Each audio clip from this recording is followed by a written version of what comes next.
RFI.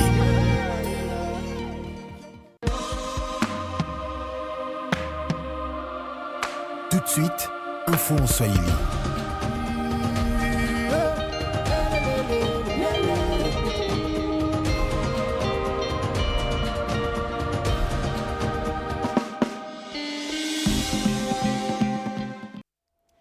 Nakusalimu mpendo mtazamaji wa RTNC, karibuni kwa habari zetu katika lugha tukufu na bora la Kiswahili. Tufungue taarifa yetu ya habari na habari toka ofisi ya Rais. Tusemea kwamba Rais wa Jamhuri Felix Antoine Tshisekedi Chilombo huyu alimpokea mfalme wa nchi ya Uingereza anayepatikana ziarani nchini Jamhuri ya Kidemokrasia ya Kongo. Pamoja basi walizungumzia mambo mengi ambayo yanalingana na usalama na hata kulaumu uvamizi na hata kuweza kulaumu mambo yote mabaya ambayo anakuwa akitendewa mwanamke Mkongomani. Ujumbe huo ulioongozwa naye mfalme wa nchi hiyo anayekuwa ziarani nchini Jamhuri ya Kidemokrasia ya Kongo ni kwamba balozi wa Uingereza nchini Kongo Bibi Alison King amejulisha kwamba mapokezi hayo yaingia katika ziara ya pili anayoendesha nchini Jamhuri ya Kidemokrasia ya Kongo mfalme wa Uingereza kwa ombi la serikali yake. Pamoja walizungumzia mengi kuhusu usalama na ukatili dhidi ya mwanamke. Wote wamependelea vitendo vya ukatili vinavyoendeshwa nchini Jamhuri ya Kidemokrasia ya Kongo viweze basi kukomeshwa, huku wakiomba wahukumiwe wale wote wanaokeuka haki za mwanamke. Kwa fursa hiyo walimjulisha Rais wa Jamhuri ya kwamba azimio ya Umoja wa Mataifa, azimio nambari 1325 ya Umoja wa Mataifa itatimiza miaka 25 tangu basi iweze kuundwa. Ndio maana wamependelea basi Rais wa Jamhuri aweze kujihusisha na kuweza kuwazibu wale wote waliotenda mabaya. Kunako ofisi ya waziri mkuu ni kwamba waziri mkuu Bibi Judith Suminwa huyu anaendelea na ziara yake jimboni Kongo Central. Bibi Judith Suminwa Tuluka aliweza kujielekeza eneo la Kwilungongo jana siku ya 4. Mahali hapo waziri mkuu alianzisha kazi za ukarabati wa barabara taifa nambari 115, barabara tokea Kimpangu Kwilungongo yenye umbali wa kilomita 100. Barabara hiyo ya unganisha tarafa la Mbanza Ngungu na Kwilungongo ni barabara ya kusafirisha mazao ya shambani ambayo ni ya muhimu zaidi kwa sababu inasaidia wakaaji kusafirisha mazao yao ya shambani hadi mji mkuu.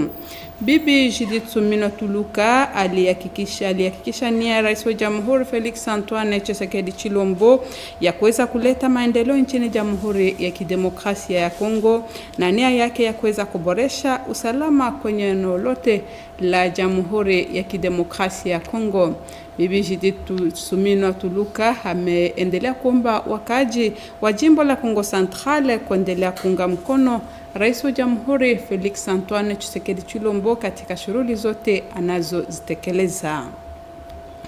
Kunako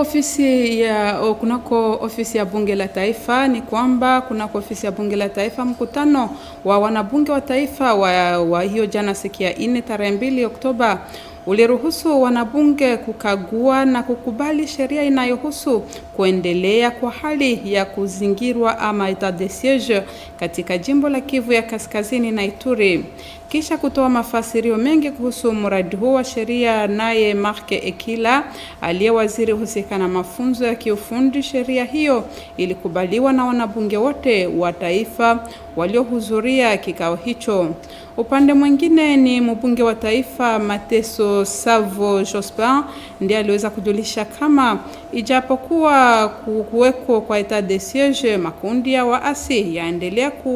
kuua watu jimboni Ituri, hasa zaidi katika tarafa la Jugu. Hali hiyo yapelekea raia wengi kukimbia makao yao na kuishi katika hali mbaya sana. Mteule huyu wa Jugu Mateso Savo Jospin huyu basi anaomba kwa viongozi kuzidisha juhudi katika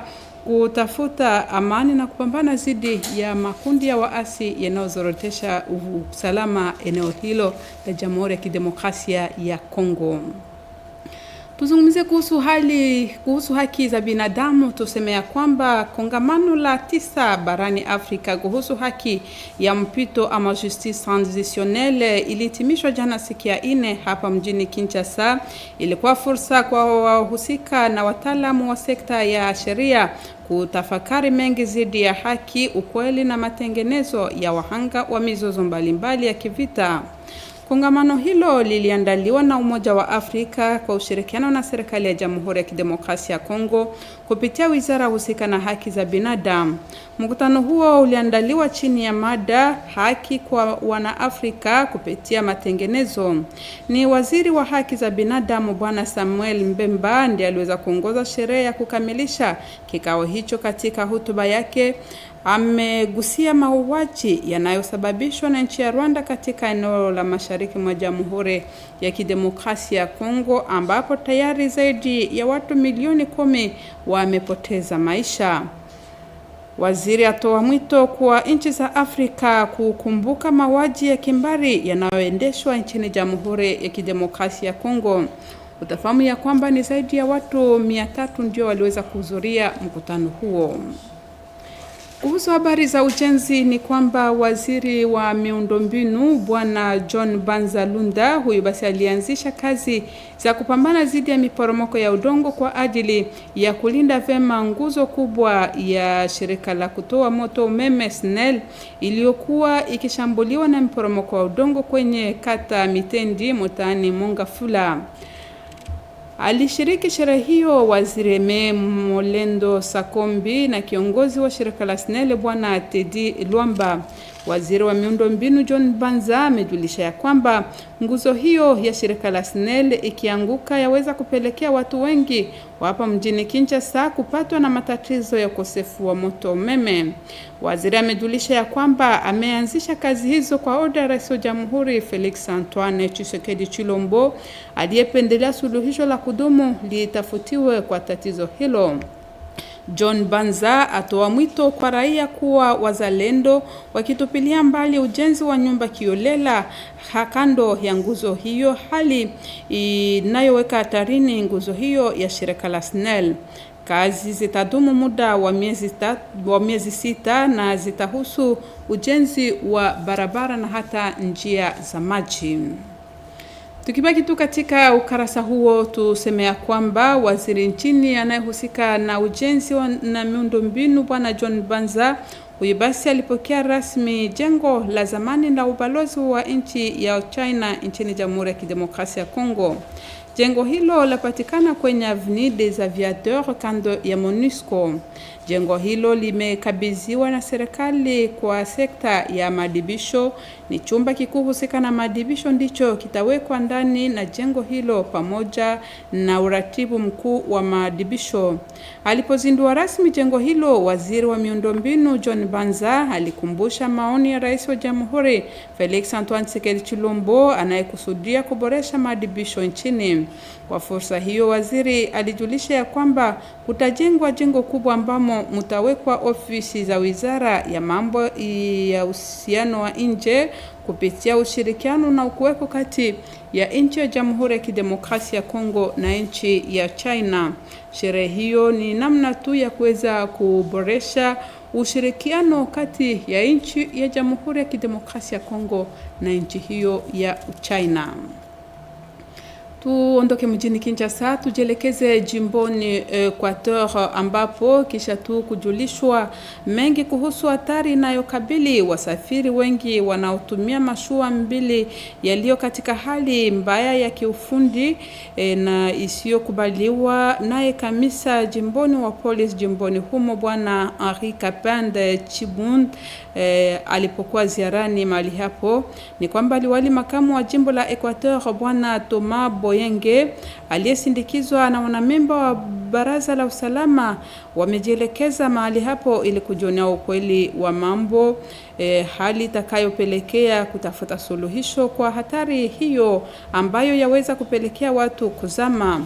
Kamisa wa shughuli za majini jimboni Equateur Bwana Bienvenu Likoko amehakikisha ya kwamba wenyeji meli hizo mbili walikatazwa kuendesha shughuli za uchukuzi kwenye ziwa Kongo kutokana tu na kuzeheka kwa meli zao, ila wanaendelea kutumika. Kamisa huyo amejulisha liwali makamu magumu anayokabiliana nayo kutokana tu na jinsi meli zinakuwa zikisafiri usiku bila hata kuvaa gilet de sauvetage, hali ambayo inaendelea kupelekea ajali za majini kuripotiwa. Tuelekeze jimboni Kivu ya Kusini ambapo tarehe 3 Oktoba mwaka huu wa 2024 tarehe 3 Oktoba mwaka 2025 ni tayari mwaka moja tangu kuzama kwa meli Merdi iliyokuwa ikiendesha shughuli zake za uchukuzi ndani ya ziwa Kivu, ikiwa jimboni Kivu ya Kusini na Kivu ya Kaskazini, iliyopelekea watu wengi kupoteza maisha kisha kuzama. Ili kukumbuka siku hiyo, kuliweza kusomwa misa takatifu hii siku ya 5 kwenye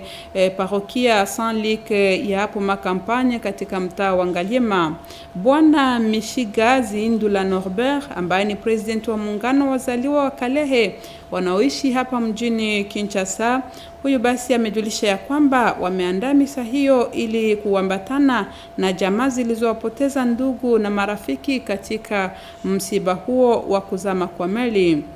Utakumbuka ya kwamba msiba wa kuzama kwa mashua kwenye ziwa Kivu tarehe 3 Oktoba eneo la Minova iliweza kupelekea watu wengi kuweza kupoteza maisha na hata wengine kupotea.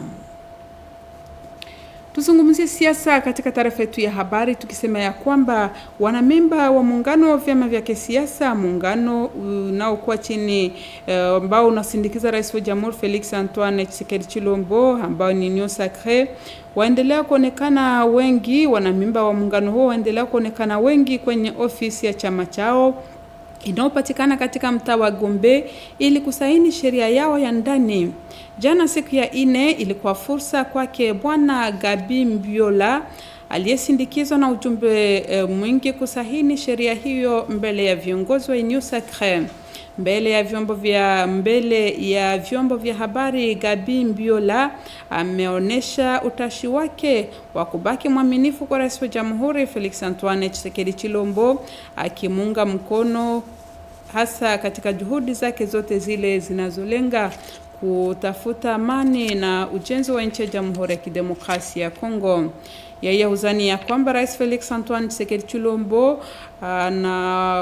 anakuwa basi na kipaji cha Mungu kwa ajili ya kuweza kusimamisha nchi ya Jamhuri ya Kidemokrasia ya Kongo, na ndio maana basi ameonesha uungaji wake mkono chini ya maoni yake.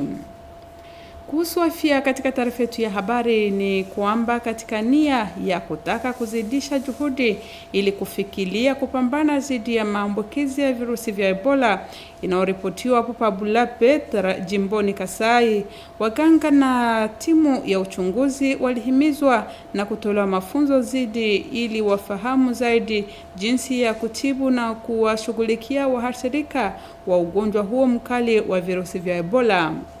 Kisha mafunzo hayo, waliohudhuria mkutano huo wataweza kutumwa mahali panaporipotiwa ugonjwa huo wa Ebola ili wafikirie kuwashughulikia wale wote wanaokabiliwa na ugonjwa huo mkali wa Ebola.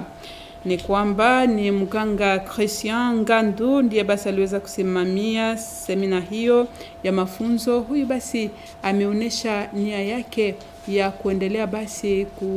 kuwatolea wataalamu hao wa afya mafunzo mengi zaidi kwa ajili ya kupelekea ugonjwa huo wa Ebola kuweza kukomeshwa kote nchini. Kuhusu sheria ni kwamba takriban wevi 15 wanaoitwa kuluna na wevi wanaomiliki silaha wapatikana mbele ya vyombo vya sheria katika vikao vya masambo vinavyoandaliwa kwenye kiwanja cha Kabumbu cha Mikondo. Masambo hayo andaliwa katika lengo la kuwazibu wevi na warugaruga waliotenda maovu kwa lengo la kuboresha usalama na ukimya wa raia. Kiongozi wa mtaa wa Kimbanseki Bwana Jonsi Nganga ajulisha kwamba maandalizi ya masambo hayo yalenga kupambana dhidi ya kuweko kwa wevi hao waitwao wakuluna na kupambana dhidi ya usalama mdogo. Kiongozi huyo wa mtaa wa Kimbanseki atoa tahadhari kwa wevi na warugaruga wanaopatikana katika mtaa wake ya kwamba vyombo vya sheria vitakuwa basi vikiwasaka ili kuweza kuwaharibu, na ndio maana basi anaomba wakaaji kuendelea kushirikiana na vyombo vya sheria ili kuendelea kukomesha hali yoyote ile ya usalama mdogo na hata hali ya kuweko kwa kuluna na uwevi kadhaa ambao wanasababisha usalama mdogo mjini Kinshasa. Kwa kuhitimisha taarifa yetu ya habari, tujelekeze jimboni Lualaba ambapo basi kampeni ya kutoa kwa bure vitambulisho kwa watoto kwa wazazi ni kwamba kampeni hiyo basi yaendelea vema kama alivyojulisha kiongozi wa mtaa huu ambaye anashukuru wazazi kwa namna wanavyojihusisha. Mengi katika ripoti hii. Mimi nampigia papa merci sana kuliko kubeba kwanza kupeleka kwa papa de quartier kuma bureau kwa kusema baisinye dans 3 mois ndio tukabebe. En tout cas anatusaidia sana, nampigia merci sana, Mungu ambariki sana. Banipatia na kajangu wa Kikwembe na polo. En tout cas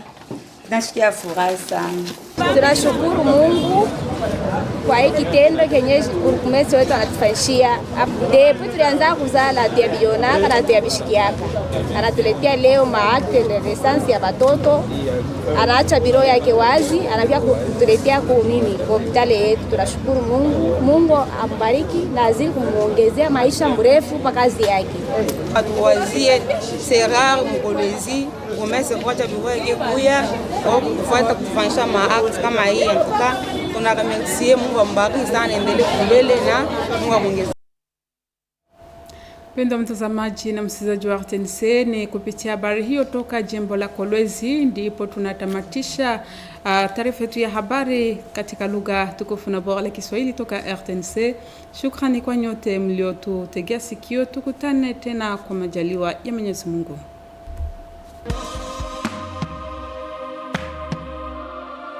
Tout de suite, info en Chiluba.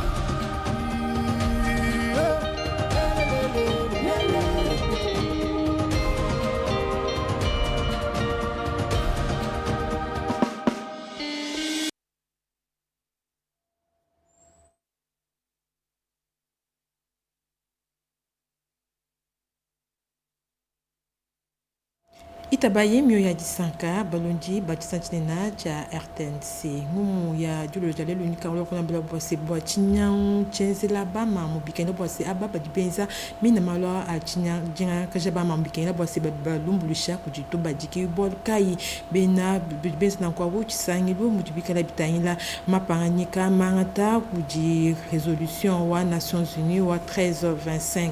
na kono shala kwa bila kumanya bose echi kikendela ka kasumbu ka benejitunga ja Royaume-Uni munumchite tujitunga bavuna kwa bafika kuliseka lwa cité wa Union Africaine bon kwenza muyo kinifumwa jitunga libe tuleje mu bindi jimbiemu e musumba wa benejitunga ja Royaume-Uni be bafika munemu bakuna mushindo wa kuyukila nifumwa jitunga bwa janga tan chinyang uchabama na kubuna kwa wu bavuna kwa wu bachindikija kuji mulopo jitunga jabu mukalenga Alison King uvuna kwa wu mulwa ni musumbeu bakuna mushindo wa kuyukilanga na mbetudeje mbindi myeye kujua kula na kwa mulopo jitunga ja Royaume-Uni na kwa ubobo baleshi basebadini cha bakwenza matuku anayi munujitonja kongwa mwala tani bafika kuliseka lo est wajetu jitunga na kucha kumenya bwasi bajaji kiseji tunga jabu joji na mpuji na nguji mwaja kumatunga ajatamba kutangila mianda ya bupola bwaba mamunyi bukubi bwaba mamu na kutundeshi basi bukaji bijimu bitokuma kumi abijini bitano bia kacha bateka resolution ewo wa Nations Unies wa 1325 ni bobu na kwa mujina jama mumulujiki wa jitungeji ja Royaume-Uni beji na kufumo jitunga Felix Antoine Skito kumutwa sekdela ni kalumbandi bwa mujimu jifila mianda ya bamamu tuya kuluseka lwa primature bakuna bila boise mena kavulambedi mamushidita sumino du sandi bokuluseka lwa province wa Congo central mwa buvuna kwa wu muya nyumufika mu cité wa Kwilu Congo mwa budina kwa wu malaba kumeba ajulolo musandi bwa bakumuna mushindo katwa chikemu bakubanja bobu mijimu ya julongolola njila wa kimpangu muikala na nkonjile ujina kwa wu bwa chako fila anyi kumuna mushindo wa bobu kuluhula bintu bya pama jimi bwa mbemeno kushindo kufika mumisoko mikwa bumwa bagujini bantu bwa chako bisumba na kuncha kumanya bwa senjila ewe uji wa kimpangu uji wa RN 915 nyumwikala mu kilometre lukama ni territoire wa Banzangungu chaque manya bwa sebion so bibi bola mulunga ni lo informa du tonga Félix Antoine Tshisekedi Tshilombo ko mona mushindu wa jaka ja nyikuto angaja yetu misoko yonso ya munu tonga ja Kongo wa mongalatsa amalonso amezika malaba wo wa jinai mwamba uji mena kavulambeji mamushidite sumina mudibeto deje bindi dimbio musandi bukuliseka la province wa Congo central mo bukata na kuchike mu bwa bato ajija mujimu ya julongo la njila munina wa kuliseke kukana cha ba kwambulisha bwa mona mushindu wa kulohola bya pamitimi bifika mwabo ikale mchaba wo buku bipanisha tuyakuliseka lo Assemblée nationale bakuna bla boise bachipuita bafuna kwa bapetangana anu malaba wo bakuna mushindu wa kuita baji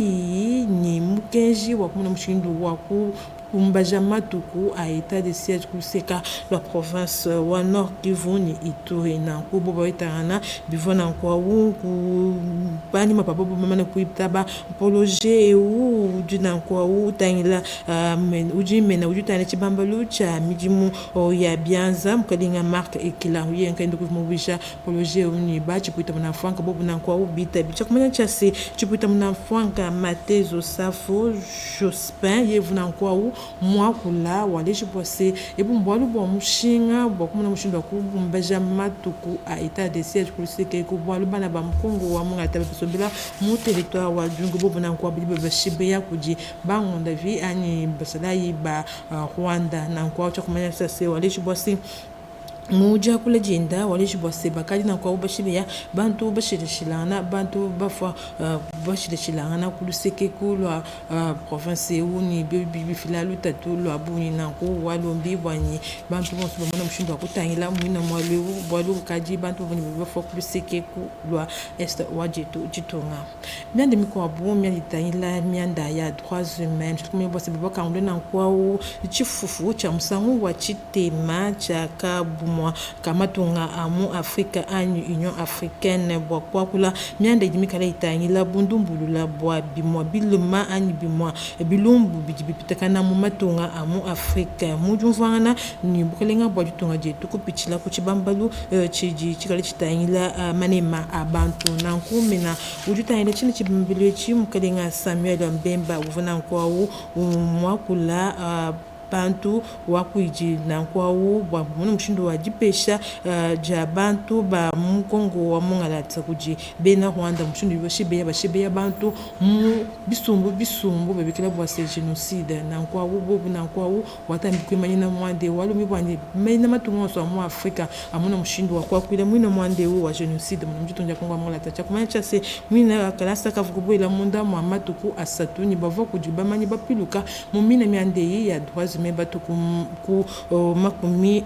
kunkama isatu byonso bendekana muno chimenga cha Kinshasa mwabwa uvamena ututaila myanda ya manema bantu mkalenga Samuel Bemba muleja mpala mchini chifufuti cha musango wa chitema myanda mikwa bumianda ya ITP mshaka mnyumba semena ujutangila chibambalo chicha ITP mkalenga John Banzalunda ujutondo kwa tamujumwenda biakana na kwa yevu na kwa umuye na kwa obo kumuna mshindo wakutwa disha mijimu ya jilwisha midu wa mbuwa ujimulo kwa kuluseka lwa quartier mitendi tuna kwa mukomino wa monga fula butuleche bwa semwina mutu wa mbuwe ujulwisha makunji anzembwa asnele kibolka yubupa kasa muyo kuluseke kwa vanka indenasha uvamu mushindikisha kujimena wa ressources hydrauliques mukalenga bikala bikila bwase ememo lendo vuna kwa mushindikisha kabije mukalenga Teddy Luamba mukalenga kwa DG wa SNEL bafuna kwa baya bwa kumona mutu wa mbuwe umunina na nkumu muja kulejenda mena wa ITPR wa leji bwase makunji anzembwa wo makuluka chakumanya chase chimempanka chi pa chimenga chimanyi chikala na kwa ukachi nyezembo na chimbe fila bitatu lwabuni kadibi kengela bwa kumona mushindo wa jakaja ni waleji kujiba mabantu bajibibaka kabeba nemeka menyi mikando na sha ya jibaka na inakuye wa mushindo wa kwa kwila ni waleji bose mine mjimwenyi boyenza kujikompanyi bakumona mushindo wa shini wakumona mushindo wa jakaja mina miande mshaka mwe bose mena wa ITPR John Banza kemso mubilo binda na sha ujutungunuka njikwata mujimu bya kana tusala no mianda idimika litangila mianda ya ITPR bakuna bila kwa semena ujuta chini chibambalo chi mukalenga John Banza uvona kwa umuya mbako banji Jean Zubu ujibotuleje wa ambassade wa Chine wa kala ulina kwa muje tujitunga na kwa Zubu ujibusanga ndibo musetu wa aviateur uju mutangila na ni MONUSCO tuna kwa mkomina bagomina nushaka kumanya bwase mwabeu muzubu ki mwaba wikala bilo bya inspection générale wa éducation ni secrétariat wabu na ngumu bakulaji yimene wa ITPR waleji jingani lungi ndo afumwa litunga lwajimona kushindu wa jidongo le jitongo ja Kongo wa munga la tsabo bana ba mkongo wa munga la tedikala biakana na nkunu shaka manya bwa sechivoka bichikondo chakana chaye amena kuleje na momatu kwa lwa limbikala bwa kuibaka kabiji nzubu munena mwabo kala chababo bukuteka bilo bia ministère ya affaires étrangères nyose bibi bienzeka ujambo luisha ja kubukola wafumwa litunga Félix Antoine Tshisekedi Tshilombo ujuenze mwendo monso bwa njitonga Kongo wa munga la tsadilengela jia kumpala bwa nibi baka jitonye jiji mweneka kumesu kwa bantu bonso e miande nyonso yinya mena John Banza ujutonga njikwata ja mujimo bia kana tuya Paul Kaskulu sekalo wa province wa Equateur bakuna bila bwase chindonji cha gouverneur wa province umkalenga Toma Boyenge vuna kwa umana kupeta lumu lwa padukasa lwa ababonso bajibenzela ngendo pamai badeje bwase ababajina nkunu lutatu lwa boni lumu pesha ku du commissaire provincial wa la police kulu sekalo wa Equateur umkalenga Henri Capen tuvana kwa unchikondo chivuyo mulwendu lwenda lwa mujimu nanku chindonji cha gouverneur mkolenga Toma Boyenge mwana kupetelo mulune luvumu ya pelukasa nikasumbu katika tangila mianda ya buku bikulu seke kula province wa Equateur na nkuvuma kumuya kaji monena nienda biji mwaba uji na nkuma watu amakesa amana mshindo kwanza wanga chili na nko amama panganyika waleji bwase ku pita kumeba ajukuminya tanu ma to amakesa kaini bwa kubangisha kumbuka lwendu lwa bwa kuye mainasha na nko kaleji kabije bwase kwena bantu batwa ani bapita kulu kama bali bakubwela matu na shawalo mbike babo bonso bikele cha bakwendela njila ya hamai bamona mushindo akala balwata majila bikila bwase majile a sauvetage bakumona mushindo akupuka njulionso ya pamai na nkuti vwa chikondo cha kana cha gouverneur chindonji cha gouverneur ko muleje kabibasa babonso badibendesha matu amakesa ajibobo bakandikani bamona mushindo wabo kupeta manyoka abu tumbuka province wa Equateur tukuliseka la province wa Sud Kivu bakona blo bwase ku kadi chiji muchijima akacha bwatu bwabukesa bwajina mumayi bwatu bwango bukacha bwatu bwa merdi buvuna kwa ubujina mumayi na ku buvuna kwa munjila wa nord ni Sud Kivu buvuna kwa kujiba mwabantu bangenda mushinga bavwa mubwina bwatu bwabukese babetakana nani jubu bantu babunye bavwa kwa kibwa lukai byonse bienska ku territoire wa Calais na ku nshaka kumanya bwase kujubikira babikira mwa wa mesmanena avoir mezeka munuku seka lwa paroisse wa Saint-Luc tuna kwa ukuseka lwa ma campagne mwa ba uvuna kwa ujubikira bwase mulomboji wa RTK mukalenga Norbert Mule Jean Pala wakumuna mushindu wakuvuluka ababa vopeta kana njwe ya mai bangenda mushinga babuni bavuboniza mino mujimo bakumuna mushindu wakujisha mekwa bokaji kukaji chiji muchishima kibwalukai misimine na vimudongo la munukuluseka lwa ma campagne na kwa mon paroisse wa Saint-Luc mwa bovuna kwa bali Jean Pala kudi mukalenga Norbert miande mikwabu mianda ya union sacré ni shatu manya bose bebe tunguluka njitwa biala mumikanda bokumona mushindo wa kuleja bulamatu kujifuma jitonga Felix Antoine Tshisekedi Tshilombo ichi chivwa chikondo cha mukalenga Gabi Biola uli mukala na kwa umushindikisha kuji musumba wa baba vuna kwa uba mulonda bwanya mwana mushindo wakatwa biala kuluseka lwa siège wa union sacré na kwa bafu bamwa kujila kujibalombo jiba union sacré ni yeye waleji bulamatu bwinda kuluji mfumo jitonga Felix Antoine Tshisekedi Tshilombo ujulo anvita butu kuni mumunya mujike baya jitalala ujiba tuleje mukalenga Gabi vuna kwa mukatwa biala mumikanda ya kuleja jikalanga na kuluseka lwa mfumo jitonga bwa kumuto bien kumuto mabu mikolo nyama kumikolo bwa bien sibiju wenza bwa jitonga Kongo wa mongala tani ya walombi kujibena Kongo bonso bwa niteto bonso tukala pani ma mfumo jitonga Felix Antoine Tshisekedi Tshilombo ujulo anvita bwa ko bejitala la dijala ma nibo pola muje tujitonga ye na kwa mukalenga Gabi Biola ufuna kwa mukatwa biala kuluseka lwa siège wa union sacré mumikanda ijibobu na kwa balombo la bwa kumuna mshindo wa kuleja jikalanga na kuluseka lwa mfumo jitonga Felix Antoine Tshisekedi Tshilombo mulombo jiwaje tujitonga ja Kongo wa ngalatsa miande mikwabu mianda ya bukola bwa mubiji nishakamanya bwa sebo ajisama ni kishika ebola kajikata chishe bikola nishakamanya bwa sekuluseka la province wa Kasai mubula pe mwaba udina kwao ba ani ababa di filamu mianda ya bukola bwa mubiji bafuna kwa mukalasa kavubobu na kwa balongo la bakuba pesha amwa mamanya mushindukai wa kwepuka ni kujikisha jini jisameji ja ebola na kuono shakamanya bwa sebi so bifiwa biezeka na kwa kubulombo jibwa nganga buka ujibikela babikela bwa se mukalenga Christian Ngandu kuvuna kwao mulongolola mina mamanya jina kwa mupesha bionso kubuko keshi bwanganga buka mam Isabelle Lubo na kucha kumanya chase mushindu kai wa kwepuka jina jisameji ja ebola kujikundekelu ye na kwa uvu mutamba kufila amwa mapanga amomalu ani bintu bya kumona mushindu wa kunemeka bwa kwepuka jina jisameji ja ebola na kubionso bimbienzi kama province wa Kasai mwaba ufuna kwao bantu bajibikela batangila mianda ya bulo mbiji baboila mukalasa miande mikwabu mianda ya bandombuila nshkamenya bwa sikuluseka lwa commune wa Kimbanseke baba kwata na kwa bakulu na bato kuma kumi atanu bobo na kwa baba balumbulisha mu terrain wa Mikondo kujibandombula babo babina mwabe beto leja bambakulu na badibenzela bantu mianda mibi bakwata bantu banyenga bantu bibuta biba bantu bakosa bantu mabuku bafuna kwa baba kwata mbeto leja mbindi jimbie mu bato kuma kumi atanu bafuna kwa baba kwata baba lumbulisha kuluseka lwa terrain wa Mikondo tulina kwa wo kuluseka lwa commune wa Kimbanseke chena bwalo nchachini bakumona mushindo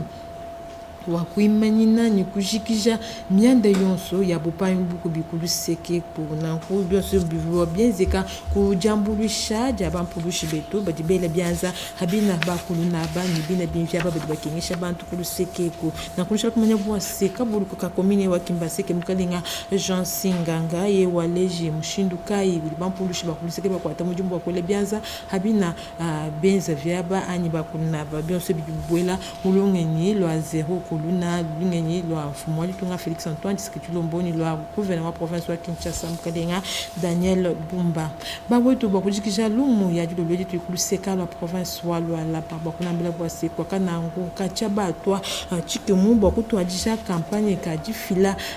ja mikanda ya jiba pesha baleji ajibana bafuma kujilela na kunosha kamanya bwa seka buluku ka commune wa Manika mukalenga Thierry Mujinga kuvuna kwa umusandi bwa musantala ujikuluseke ku santala ujibekela bwa santala wa Kazulo ni santala wa Dimersia ujibokana kwa ukuluseke ku mwabuvuna kwa mukapesha bamamu bajibalela mikanda itu bapesha baleji kuchileji bwa chabana na nkubo babete mikana bavuji boni disanka vumi biazi bitu bunasha umuntu ajila bamamu pese ya bila mbe tuleja ubindi jimbie mu pesha bamamu bajibalela pese ya bilamba waku bela kalumba ndi mushindo jibobo balela ndisanka divoire diabunye niya chamonyo inchani kujiba mabaleji badikaba yiba muno mushindo kuikina kangata mina mikandei ani baleje bwa semina mikandei ni mushinga wa bunye bwa bana badibafuma kujileji bwa myalonso ya mezikana kuluseka la province wa là-bas. Et on va le tout le monde parce que j'en suis dans le ladi le diale l'ingénieur la toi ce que tu là toi mansan tenta bonte mayenu ni la baba hanima pas bien moi bela pour toi ce que tu là ni chez moi bon londa moi ko walinga la même ni mulana de bon mshala dia kana.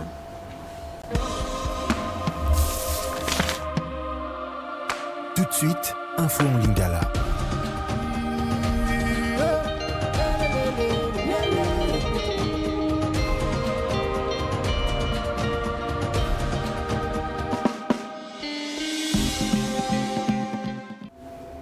Mbote pe botondi na boke bonso bopesi pona kolanda sango lokota la lingala na nzela ya télévision ya peuple congolais bomo mesano na zalinga imoko te na zali bongo elongo na ndeko Nikisulu elongo na inde to kopesa bino basango na poko ya lelo mbote mingi ndeko Nikisulu mbote ndeko na koza yo bongo na bangonga ekoya to fungula sango na biso ya poko ya lelo pona koyebisa na bino mingi penza ete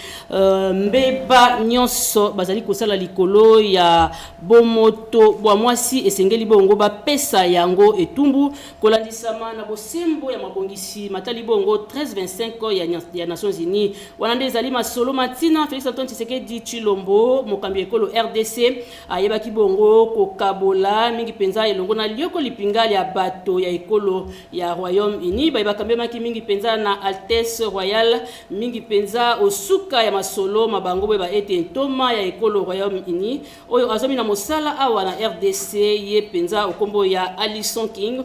limbolaki mingi penza liboso ya presse nini ezalaki bongo etinda ya bobembo basalaki mingi penza ya mikolo misato mikolo minei awa na kati ya mabele ya ekolo RDC mingi penza kuna na monyemo ya ekolo RDC ezala pe awa na Kinshasa manso masalemaki kolandisama na bosenga bwa mbulamatari ya ekolo britannique mpe na libaku ya kokundola mingi penza mibuntuku mibale na misato to pe 25 ans ya ba résolution 1325 ya Nations Unies moko libaku mpo ya Altesse Royale mingi penza kokumisa to pe kosolwa na ba mama kokumisa lisusu oyo ezali Félix Antoine Tshisekedi na bokasi boye pe nyonso azali kosala pona kobulela mingi penza bolamu ya ba mama na kati ekolo RDC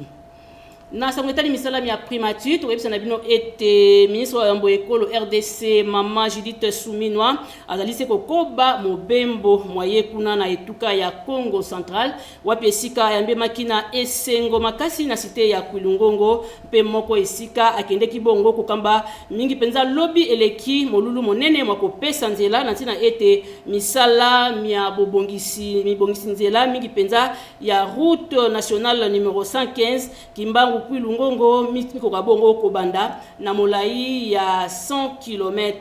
ezali mingi penza ko sangisa territoire ya Mbanza Ngungu ezali bongo moko nzela ya malonga ekobimisa mingi penza biloko na kati ya bilanga pona komema yango na bawenze minene wapesika bakoki bongo koteka yango Judith Suminwa alobelaki mingi penza makanisi makitoko ya Félix Antoine Tshisekedi oyo azali kotombola ekolo pe azali kolukatango nyonso ete kimia eyingela na etando mumba ya République démocratique ya Congo ya solo bakambi ndenge na ndenge etuka ya Congo Central bango pe bayingelaki na molulu mwango bana ya territoire ya Mbanza Ngungu bango pe bautaki bipai na bipai pona koyoka pe kokabola oyo ezalaki bolingo na bango to pe esengo na bango elongo na mama Judith Suminwa oyo azali koba mobembo ya kosala mingi penza misala kuna na etuka ewana ya Congo Central tozongi awa na kati ya ngoma mokonzi Kinshasa pona koyebisa na bino ete lobby eleki ba députés nationaux bango penza bayebaki bongo kosangana na masolo mabango mingi penza bomo mesano na ntina kotala to pe konzima pe koyekola oyo ezali mobeko makopusa mingi penza mikolo ya état de siège na bituka mibale to lobi bongo na etuka ya Nord Kivu mpe ya Ituri osima ya kolakisa mingi penza mwango yango ya kita solo Marc Ekila oyo azali bongo ministre azali kokamba misala ya formation professionnelle ye andimisaki ba député banso na mabongisi yango et pa yesu susu boyeba ete député national okombo ya Mateso Jospin ye atalisaki na miso mabato to pe liboso ba député ayebisaki ete atako elaka ya kopusa mikolo mia état de siège ndali ko salema boyeba ete batomboki bazali se kokoba koboma bana na monyelemo ekolo RDC pe ko bebisa biloko ya population ya territoire ya Djougou yango ye azali bongo kotinda mingi ezali kotinda mingi penda population bakimaka na kati ya basite pe batomboka basala makambo masusu te ya solo babika malamu te ya solo député ya Djougou Eli ya Djougou ye penza ayebaki kosenga na bakambi bayeba bongo kotia miso pe kobakisa mwa makasi mpote babengana badongolo miso libanda ete population babika mingi penza na kimia pe bakende misala mia bango mia bilanga bo momesano na sangwetali misala mia droits humains boyeba ete esuka kibongo lobby eleki awa na kati ngoma mokonzi Kinshasa masolo mambala libwa tope 9e édition ya mikolo misato mpo ya mokili mo Afrika na oyo etali bongo bosembo moko misala mizali kosalema na mabongisi mingi penza ya Union africaine na boyokani na mbula matari ekolo Congo na nzela ya ministère ya droits humains boyeba te mama likambo balobelaki kuna ezalaki bongo bosembo mpo ya mokili mo Afrika na pe bato banso bazali kokwela makama mai masengeli balandela yango na nzela ya bosembo na maloba akamataki maître Samuel Mbemba Kabuya oyo azali kokamba mingi penza ministère ewana ya droits humains ayebaki kotalisa o miso mabato boni bazali bongo makambo bato bazali kokufa mingi penza na monyele mwa ekolo RDC ya solo mokolo na mokolo kuna na este RDC bato bazali kokufa Samuel Mbemba ayebisaki yango o miso ya bayili sanga solo asimbaki libaku yango pona kosenga mingi penza na bapaya bautaki na mokili mo Afrika baye babongo kotombola mongongo pona kolobela mingi penza ongambo ya communauté internationale na lolenge batikali kimia na pasi nyonso ezali kokwela ekolo RDC pe na bitumba ezali kobota matango na tango ya solo bato bautaki bipai na bipai pe bayebaki bongo kosangisa oyo ezalaki makanisi mabango pona koluka ya solo lolenge ya kobongisa makambo ya koluka oyo ezali bosolo pe kobongisa ya solo te nyonso ekende liboso na nzela ya oyo etali bosembo na sango esusu boyeba ete ministre ya ITPR John Banza azalaki lobi bongo na mitendi wapesika kambaki molulu monene po ya kobundisa mabulu manene tobengi bongo ba erosion na tina kobatela mingi penza ba poto ya SNEL ya solo to na yendenge ayepsi na nzela ya bilili bo toye awa pona kotala likambo ya ba erosion oyo elinge koisa ba pylone ya SNEL ministre ya énergie ou atali mambo ya énergie akomelaki ngai na urgence et puis comme mokonzi mboka senga kibiso to sala elongo to sala na collégialité to bengisaki ba responsable ya SNEL ba responsable ya régie ya office de route na ba responsable mususu réunion to salaki yango dimanche ana tozwaki décision que il fallait ba banda musala lundi yango pe babandi ko se déployer yango ana toyaki lelo na collègue ya énergie koya ko lancer misala oyo eza pona ko protéger ba pylone misala oyo eza pona ko protéger ville ya Kinshasa pour ceux qui ba pylone wana ekwei ville ya Kinshasa moitié ya ville ya Kinshasa eoza na mlili misala ngo sala 6 mois mais en même temps eza na bandeko na biso yo tozosenga balongwa na se ya ba pylone ya SNEL tolingi ko protéger population mais en même temps to sa population danger ezali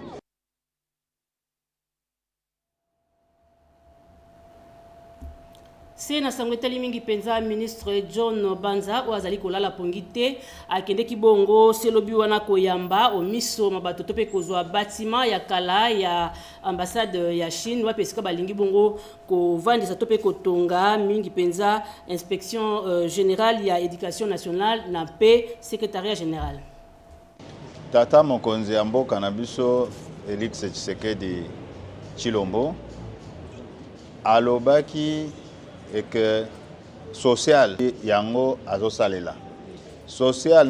na kati social wana éducation nationale ezali pilier azosala gratuité et enseignement mais si, au-delà ya gratuité et enseignement azopesa administration na biso ba bâtiment ba bureau oyo esengeli pour bandeko bazosala na administration na éducation nationale bazala na ba condition oyo elongo bani lelo yo topesi bâtiment oyo na inspection générale ya éducation nationale na secrétaire général ya éducation nationale eza elembo munene kolakisa que mokonzi ya mboka souci na ye ezali que administration na biso esala na ba condition normale lobi bokomona tokotonga na bandeko na biso ya Chine bâtiment immeuble siège il y a affaires étrangères donc bokomona boko comprendre que mokonzi ya mboka alingi administration ezala na ba condition normale.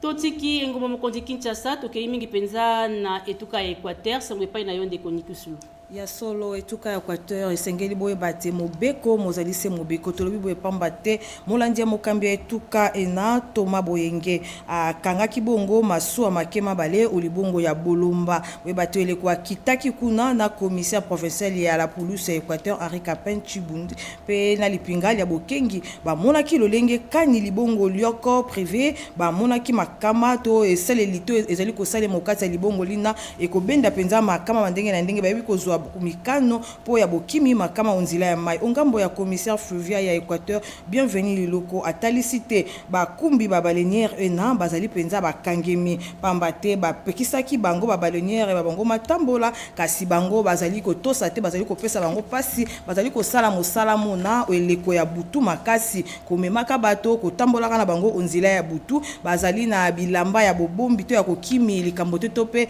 gilet de sauvetage tope mituka to benga ngo ba masuwa make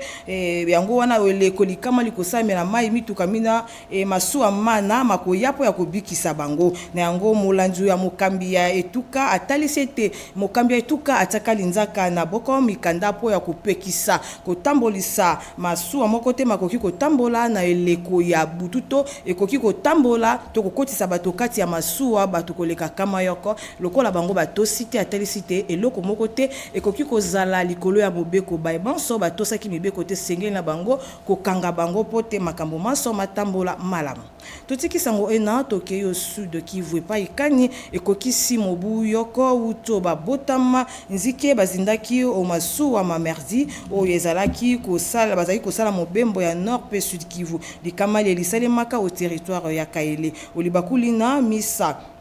mia bozongisi matondi epa ya kolonzambe pe kokundola mokolo mona mosalemaki lelo au paroisse Saint-Luc au macampagne commune yangalema mwana mboka mushiga ezayindula Norbert mokambi ya lisanga e RTK yepe azomaki penza okati ya misa mina yepa yaki kokabola kokundola mokolo mona pe kopesa maboko na babotama ba territoire ya Kaele etuka ya sud Kivu bate likamalina e bomaka penza batonzike ezala ba mama batata bapenza bazalaki ko mipesa na mombongo onzila ina po ya kobikela po ya ebikeli ya mabota mabango bango bazindaka onzila ya mai yango mokolo malelo bango penza basanganaki babotama ba territoire ya Kaele bazomi okati ngwa mokonzi Kinshasa basanganaki lelo po ya kokanisa bandeko babango batikaka bango na likama ya mai esenge boye bate uto bilo ya union sacrée efongola bikuke bya yango bazali ko yamba bato se ko yamba pona ko bato nyonso yo bazali ko pesa tata mokonzo ekolo motema bazali ko landa penza emoniseli tata mokonzo ekolo nde komaki ngala ya mwana mboka Gabi Biola yepe akitaki elongo na lipinga yepe ya kochalinzaka na mokanda mona tulanda que na ba membre nyonso batikali ba fédéraux et ensemble to elongo nangai na biso nyonso na union sacrée to soutenir mokonzi mboka po mboka oyo etombwama parce que aza vraiment na makanisi malamu et je pense que c'est un don de Dieu na monique eloko na eloko eza na ngonga na yango eloko nyonso ezalaka na tango ya kobotama na tango pe ya kokufa mais awa toza na tango ya kobotama nga na monique ngonga na ngai oyo nzambe atindaki kena ya kosigné elongo na bandeko ya PDCO charte ya union sacrée ezali lelo donc moyen ko bakisa lisusu eloko mosusu sima to kolongola to ko bakisa ezate voilà Na etali bokolongono banzoto esengeli bayeba te boko basali ba ekipe ya minganga bayeba zwi malakisi po ya koyeba pe kolandela bayebonso bazali na bokono bwa ebola o etuka ya Kasai bokono bo ebola bozali penza bokono bobe na yango bato bazali penza bazali na bilembo bya bokono bona esengeli na bango komema bango esika yoko pe kolandela bango esengeli bayeba te bango basangana ki penza koluka lolenge kani ya ko boya ete bokono bona bopalanga na malakisi maima pesa maki na lisungili ya monganga Christian Ngandu elongo na monganga Isabelle Isango oyo bango penza ba betaki penza sete na botosi malakisi maima so mapesa maki okati ya bango pamba te bango bazali ba minganga esengeli na bango komi batela weleko bazali ko pesa to bazali ko mema lisungi na ba banso bazali na bokono bona pote bokono bwa ebola bopalanga na te. Tokei na sango ya bosembo esengeli boyeba te bosambisi bwa batumbu kitobengi bakuluna bosalemaki au terrain mikondo tozo mbongo commune ya Kimbanzeke obosobwa bakamba ndenge na ndenge pe mokambi ya commune ya Kimbanzeke tolanda ba acte oyo ezosala makuna na bafefo esengeli na biso tango toza kokanga bana yango parce que police na biso azali kosala mosala malamu na banzi bomoni na ba commandant nazala bango ya siate bazali penza koyede ngai na musala tokolemba pete ndio monde lokola tozui moi groupe ya bato bazaki vraiment ba dangereux na lobi te cette fois-ci tokenda na bango na suka ya mboka côté oyo population ezali nde oyo babengi politique ya proximité soit gestion à proximité ça na boulevard Lumumba te gestion à proximité ezali na fin fond à omoni de to la quartier Ngamanzita quartier Ngandu quartier Mayengele quartier Fumuketo disasi ainsi de suite na cadre ya vision ya mokonzi ya tata mokonzi ya mboka pe na kolandisama na ordre oyo numéro 1 à ville excellence Daniel Bumba apesaka biso tango nyonso na sous encadrement na ye na yango esengeli na biso to lakisa yango biso bato bayi proximité to lakisa yango penza na population na biso ke tozali elongo na bango. Nadine Kabo bima lobomboka yo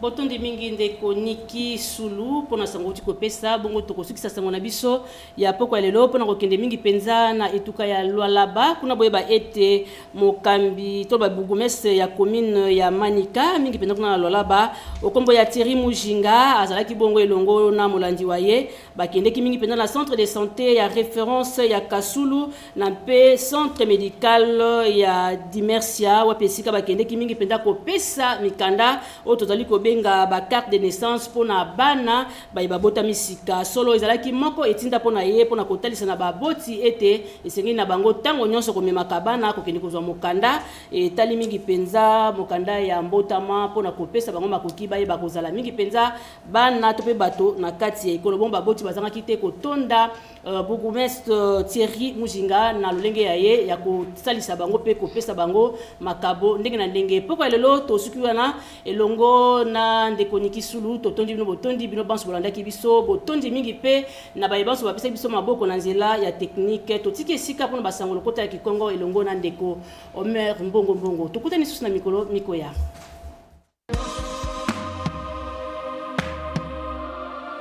Tout de suite, Info Kikongo.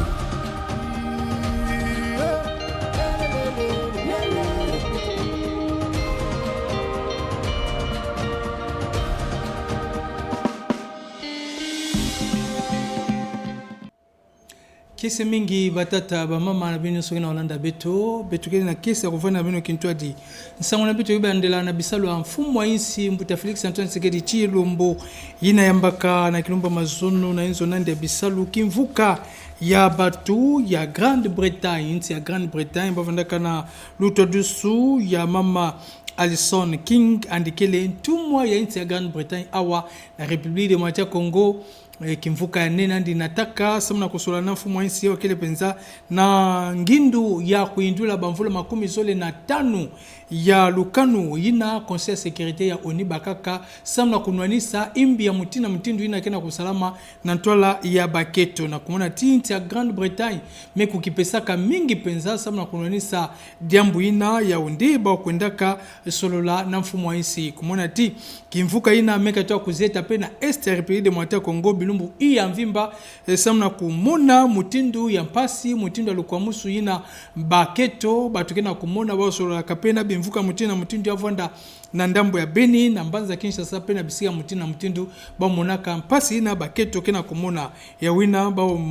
bakaka lukano ya kupesa maboko na République démocratique Congo luyalu na yao somti bakuiza nwanisa mbote penza jambu ya lukwamusu pe jambu ya kubaka baketo na kengolo. Mama Judith Sumino mama mfumo lwelo wa République démocratique Congo andi kwenda kapenza kupesa nzila sauna kubanda bisala kutunga nzila katuka kimpangu ti na kulungongo nzila ina ikele na inda ya penepene kama mosi ya ba kilometre ya okena kusengisa territoire ya Mbanza Ngungu ya okele kuna ape bisalu ya Bilanga bisalu mutina mutindu uke baka penza ngolo sauna nzila ina na yao mama Judith Suminwa andi tubaka ti nyonso yake na kusalama yao kele na lutumu pe na lukanu ya mfumo ensi Félix Antoine Tshisekedi Tshilombo yina zona ti bisalu kwiza tambula na mutini musi ya mbote na toto ya République démocratique Congo betumekwenda na inzo ya kinzonzi kuna ba kena kuzesebeto mutindu bantumwa kangu na lutwadusu ya professeur Chilumbai bao vandaka na lukutakano na bao pe bao ndimaka dibanza ya nsiku kena kubwela bilumbu samu basoda kwiza landakana kutodisa bizunga ya Nord Kivu pe ya Ituri mutu kwendaka monisa dibanza nsiku ina na bantumwa kangu mama Luelu Mark Ekila ya nende kwendaka monisa lukanu ina nzoka nde na manima ntumwa kangu Mateso Savo Josper andi monisaka ti seleka lukanu ina bao bakaka yao kasi tina kilumba bubu wa bimfuka bambeni kena kulandakana kuyamisa nkangu na ndambu ya Ituri mingi na territoire ya Jugu beto kwenda na ina metala mambo baiso ya batu lukutakano mbala Ivoire ya ntambu sulu ya impa yina bakena kubokila justice transitionnelle ya zona tuba ntambu sulu ke salamaka bisika mambo mesalama pe kulandila batu salaka ba mambo ina kupesa bitumbu samna ikeve kubongisa ba mambo na batu ina mona kampasi lukutakano yana mbala Ivoire amekatoa kwa salama awa na Mbanza Kinshasa ya mansaka na kilumba mazono na tawani bakaka ndinga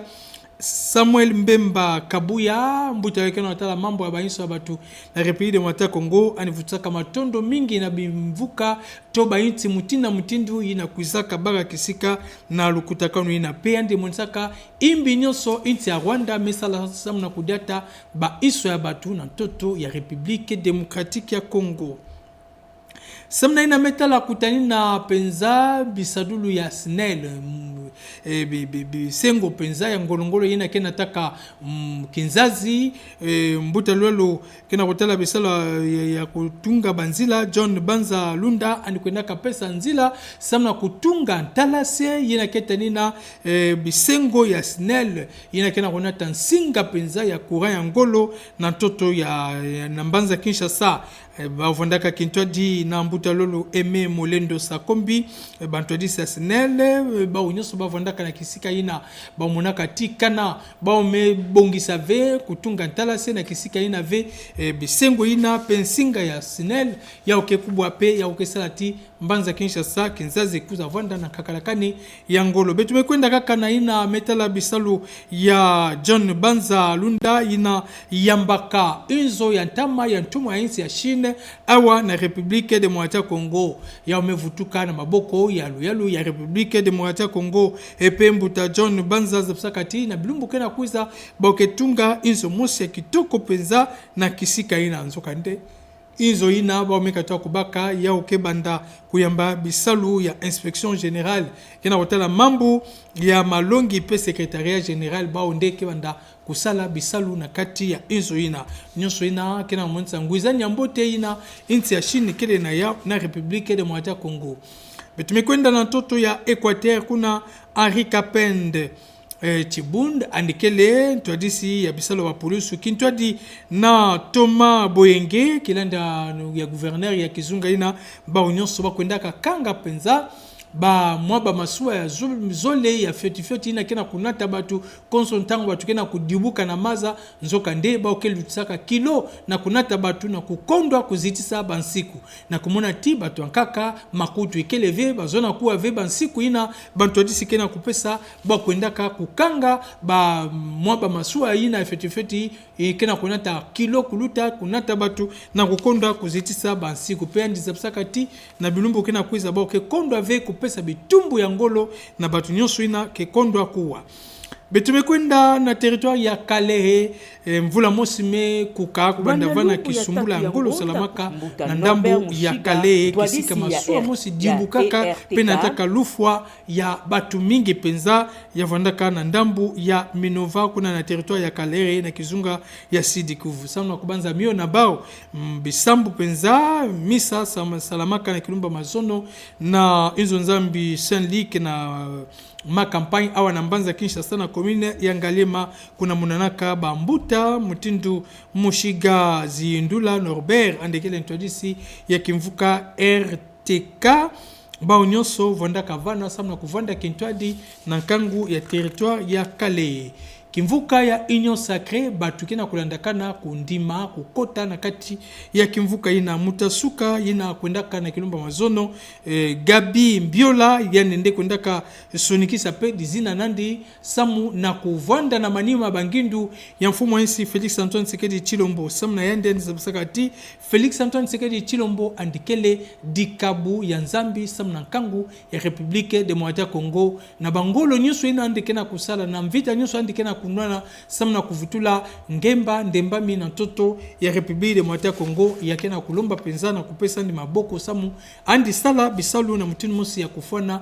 pe kuvanda na manima nandi samu na kupesa ndi nzila ya kukwenda na ntwala ya ndeba mambu za bisaka Gabi Mbiola betumekwenda na mambu ya mavimpi bisala kunanisa kimbevo ya Ebola ya okele diambu ya batu nyonso batumekata kubaka malongi samu na kunwanisa pe kukitanina na kimbevo ya Ebola na ntoto ya Kasai mingi na bwala ya Bulape batu pesaka malongi na ekele mama Isabelle Lumbwe bavandaka kintwadi na munganga Christian Gandu ba nyonso nde salaka na kintwadi samu na kupesa malongi na batu yina kebanda kwenda siamisa nkangu mutu na mutu andi zaba pe batu ina bakele na mayele ya kuzaba kumona bidimbu ya kimbevo ya Ebola kana yao memunana na nzutu ya mutu pe kuzabisa bao mutindu ya kusala samna kukitanina na kutambakana ve bisalu ya kusambisa batu na ndambu ya kimbanzeke ya urutaka na mutindu nini betulanda na mutindu nyusu ina lutilaka na yai ba faussaire yai betalemba bove ba acte betke sala ba jugement yai public betke sala sambu betu décourager bo bana yai yambi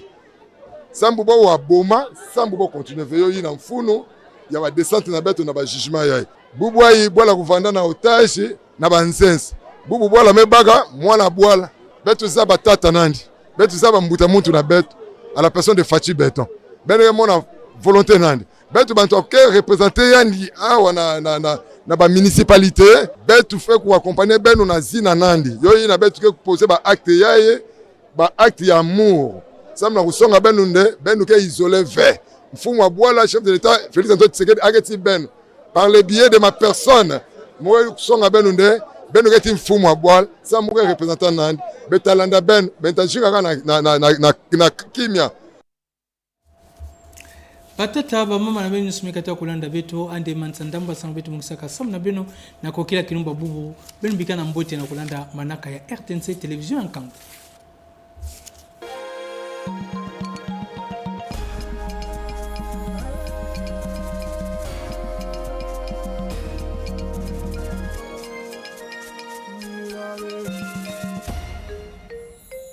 Info en langue nationale.